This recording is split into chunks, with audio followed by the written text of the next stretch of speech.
Jim wanted to see some other variations because he's also an artist who wants, choices. He's a brilliant artist, but he wanted choices. And we went through some variations, some artistic variations, some sculptures of different possibilities for the look of the endoskeleton. And we ended up going right back to the initial concept that Jim had in the painting. He did some sketches himself.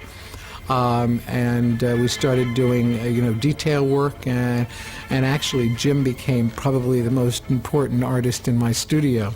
And it was me constantly being able to go, Jim, I honestly, but why don't you give me a little sketch here? And sort of milk out the sketches from Jim Cameron. Go, okay, fine, we'll work on that.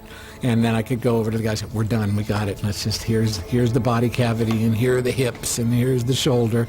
And by the time all was said and done, Jim had detailed in sketch every detail of the endoskeleton, and thank God for him. And then I ended up taking credit for it all, which I will continue to do.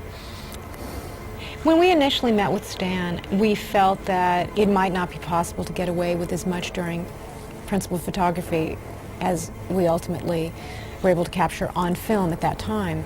The concept of creating a full-size endo, I literally had to talk Jim into. He planned on most of all of the endoskeleton work being done in stop-motion animation. Yeah, he was torn about how much should be done which way. He wanted it to look as real as he could, and so he always struggled with how he was going to get what he wanted, given the time and money we had on this project. I think he originally probably thought it was going to be more in stop motion. I said to Jim, I really think that we can create the endo full size and get a lot of performance out of the real thing, doing it with puppetry and animatronics. And Jim went for it, knowing also that there would be some things we couldn't do that he would have to rely on stop motion animation for. And with Stan's ability to see the movie from beginning to end and to mind meld with Jim in terms of